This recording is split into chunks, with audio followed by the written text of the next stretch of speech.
Friends, मैं हूं मासूम हैदर। इस वीडियो में मैं आपको बताने वाला हूं de novo synthesis of the purine nucleotides. Video start करने से पहले आप मेरा चैनल सब्सक्राइब कर दें, बेल आइकन को प्रेस करें ताकि मेरी नई आने वाली वीडियोस का नोटिफिकेशन आपको मिल सके। तो स्टार्ट करते हैं। प्यूरिन न्यूक्लियोटाइड्स के 3 कंपोनेंट होते हैं। एक होता है सेंट्रल पेंटोज शुगर, इसके 5 पोजीशन पे होता है एक फास्फेट लगा, जैसे कि नॉर्मली एक न्यूक्लियोटाइड के 3 कंपोनेंट होते हैं। और पोजीशन 1 पे क्या होती है, एक डबल रिंग नाइट्रोजनस बेस होती है। क्योंकि डबल रिंग नाइट्रोजन बेस है जिनको प्यूरिन बेसिस कहते हैं, इसलिए इन न्यूक्लियोटाइड को क्या कहते हैं, प्यूरिन न्यूक्लियोटाइड। अब इसकी सिंथेसिस होती कैसे है, मेनली साइड इसकी क्या होती है, लीवर। तो हम इसकी सिंथेसिस को 2 पार्ट्स में डिवाइड करते हैं। कैसे सिंथेसाइज करते हैं कि ये जो फास्फेट है और शुगर है, ये कैसे बनती है। हमारे पास होता है ग्लूकोज 6 फास्फेट। ग्लूकोज 6 फास्फेट को हम किस में कन्वर्ट कर देते हैं, राइबोज 5 फास्फेट में। राइबोज 5 फास्फेट ये कंपोनेंट जो है इस न्यूक्लियोटाइड का प्रोवाइड करता है। और ये होता किस तरीके से, by the process of the HMP shunt. तो अब हमारे पास रिमेनिंग स्ट्रक्चर न्यूक्लियोटाइड बनाने के लिए क्या चाहिए हमें, नाइट्रोजनस बेसिस, जो कि डबल रिंग्स होती हैं जिनको प्यूरिन कहते हैं। अब ये बेसिस बेसिकली क्या होती हैं, अगर इनकी बात करें तो ये होती है कार्बन एंड नाइट्रोजन स्ट्रक्चर। अब कार्बन एंड नाइट्रोजन स्ट्रक्चर हमारे ये कार्बन और नाइट्रोजन प्रोवाइड करने के लिए सोर्सेज कौन से होते हैं, ग्लाइसिन, ग्लूटामीन, कार्बन के लिए कार्बन डाइऑक्साइड, एस्पार्टेट और टेट्राहाइड्रोफोलेट, ये प्रोवाइड करते हैं। तो जब स्ट्रक्चर बनता है तो असल में प्यूरिन बेसिस होती कौन कौन सी है, एडेनिन और गुआनिन। लेकिन डायरेक्टली एडेनिन और गुआनिन नहीं बनती, बल्कि क्या बनती है, इनोसिन। जब इनोसिन इस राइबोज और 5 फास्फेट के साथ जुड़ती है तो जो न्यूक्लियोटाइड बनता है डायरेक्टली AMP या GMP बनने की बजाय क्या बनता है हमारे पास, IMP। तो आपने ये इंपॉर्टेंट MCQ की बात याद रखनी है कि जो पेरेंट मॉलिक्यूल है न्यूक्लियोटाइड का वो क्या बनता है, IMP बनता है।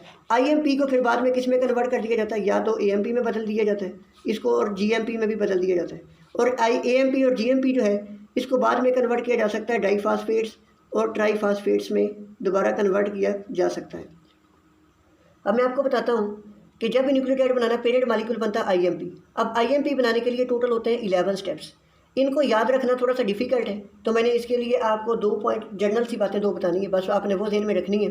तो हम इसको प्रोसेस को मैं फिर बुक से भी एक्सप्लेन कर दूँगा। पहली बात क्या है कि पूरी सिंथेसिस के दौरान, IMP की सिंथेसिस के दौरान जहाँ कहीं भी हाइड्रोजन और ऑक्सीजन होगा, इसको रिप्लेस कर लेगा नाइट्रोजन या कोई भी अदर ग्रुप। ये अपने बात ध्यान में बिठा लेनी है कि हाइड्रोजन और ऑक्सीजन को नाइट्रोजन या कोई भी अदर ग्रुप पूरी सिंथेसिस के दौरान IMP की रिप्लेस कर देगा। दूसरी बात आपने क्या याद रखनी है, अब 11 स्टेप्स हैं, इनको आपने किस तरीके से याद रखना है, याद ये रखना है कि टोटल 11 में से जो 5 स्टेप्स हैं ना, इनमें हमने यूज़ करनी है ATP। अब ये कौन कौन से स्टेप्स हैं जिनमें ATP यूज़ होती है, ये हैं 1, 3, 5, 6 और 8। इन 5 स्टेप्स में हमने क्या यूज़ करनी है, ATP यूज़ करनी है। और इसके अलावा बाकी स्टेप्स में क्या क्या यूज़ करना है, अब मैं यहाँ पे लिखता हूँ GLY। आपको पता है ग्लाइसिन की रिप्रेजेंटेशन सिंबॉलिक कैसे होती है, इस तरह। तो अब इसके कितने डिजिट, 1, 2, 3। तो हमने याद रखना है कि थर्ड स्टेप में क्या यूज़ करना है, ग्लाइसिन को यूज़ करना है। फिर उसके बाद आपने क्या करना है, आप लिखेंगे 2 और 5। 2 और 5 लिख लिया, इसको फिर कर लेंगे डबल, 2 से मल्टीप्लाई करते हैं तो क्या बन जाता है, 4 और 10।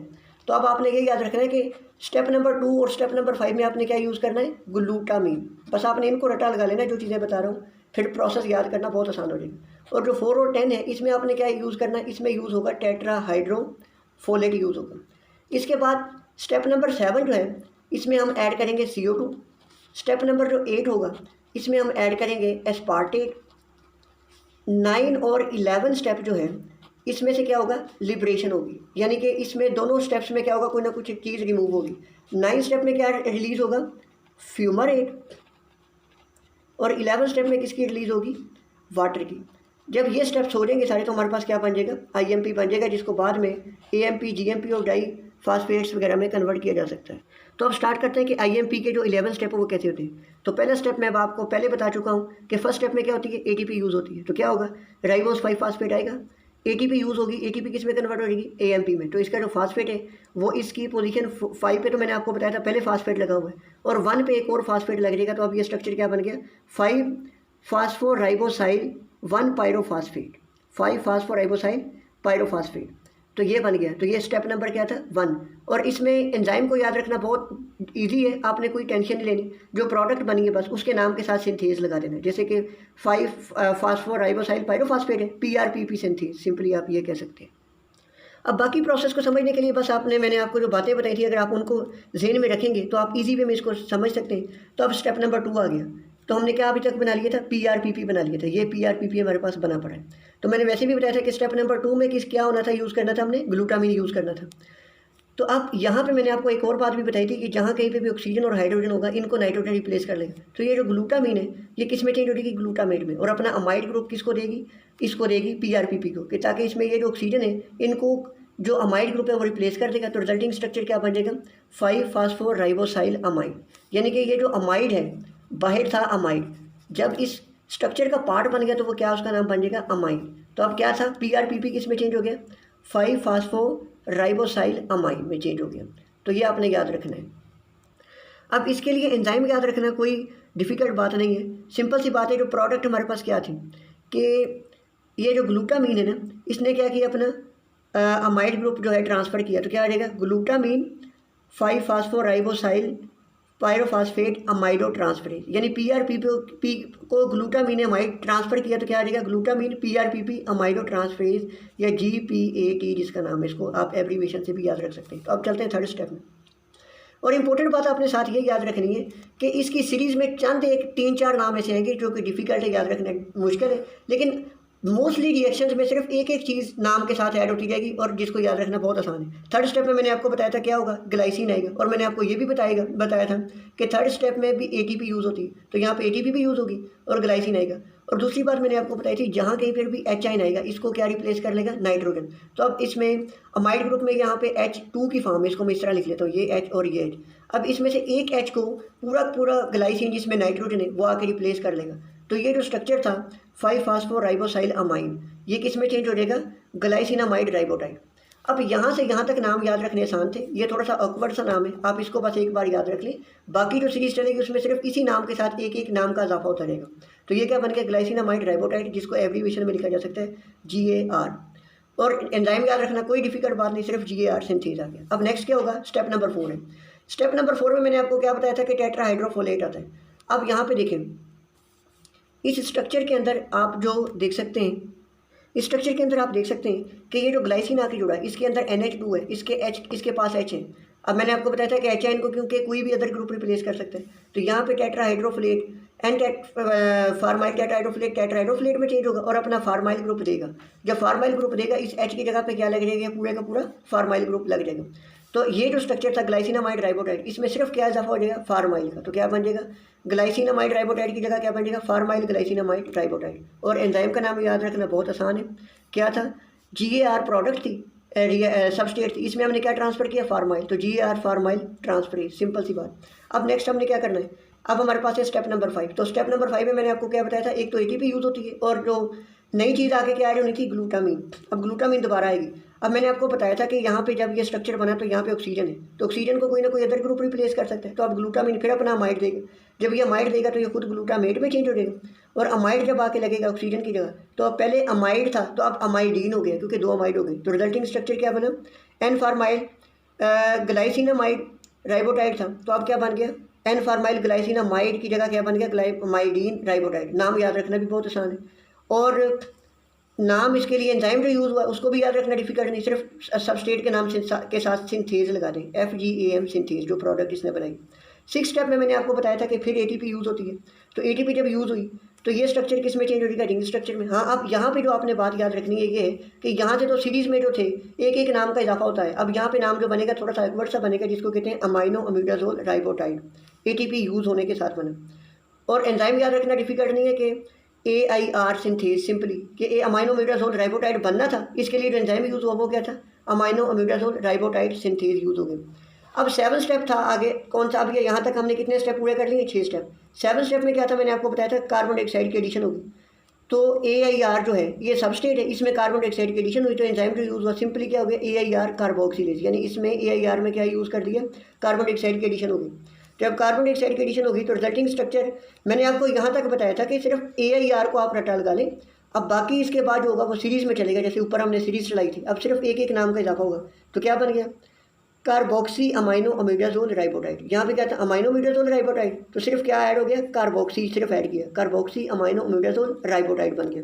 तो यहाँ तक 7 स्टेप हो गए। अब कितने स्टेप रह गए, 4। तो अब 8 स्टेप में मैंने आपको पहले बताया था कि ATP भी यूज़ होगा, तो ये ATP हमने यूज़ कर लिया।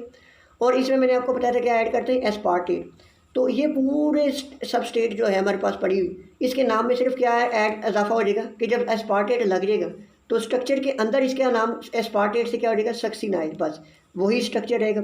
सक्सीनाइल कार्बोक्सीमाइड राइबोटाइड बन गया, SAICR।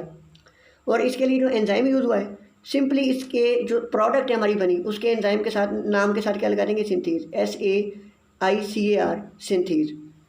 तो आपने कितने स्टेप कर लिए अभी तक, 8। अब 9 स्टेप में मैंने आपको बताया था 9 और 11 स्टेप ऐसे जिसमें रिमूवल होती है। तो यहाँ पे क्या रिमूवल होगी, फ्यूमरेट। फ्यूमरेट की जब रिमूवल होगी तो इस एंजाइम को जो रिमूव करवाता है, इस एंजाइम यूज़ करेंगे। सिर्फ आप ये याद रख लें कि रिमूवल होती है कोई उसी वक्त होती है जब ना कोई किसी न किसी चीज़ की ब्रेक डाउन हो। तो क्या होता है, एडेनाइल सक्सिनेट लाइएज एंजाइम यूज़ होगा।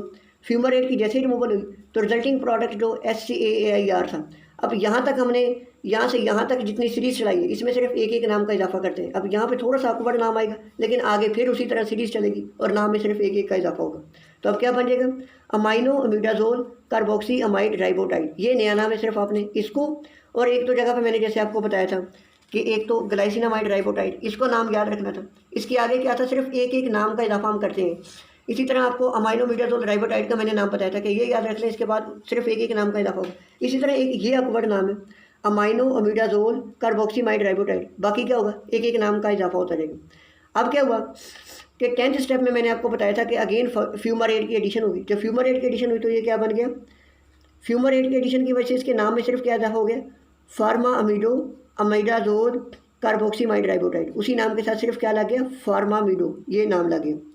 अब लास्ट स्टेप क्या होगा, मैंने आपको बताया था कि वाटर की रिमूवल होगी तो साइक्लोहाइड्रेज एंजाइम यूज़ होगा, वाटर की रिमूवल होगी, ये सारा स्ट्रक्चर किस में चेंज होगा, इनोसिन मोनोफॉस्फेट में। तो अब मैंने इस तरह 11 स्टेप के through inosine monophosphate parent molecule synthesize कर लिया है। अब मैं आपको बताता हूँ कि पेरेंट मॉलिक्यूल से हम किस तरीके से इसको IMP को GMP में और AMP में बदलते हैं। तो पहले हम बात कर लेते हैं कि किस तरह इसको GMP में बदला जाता है।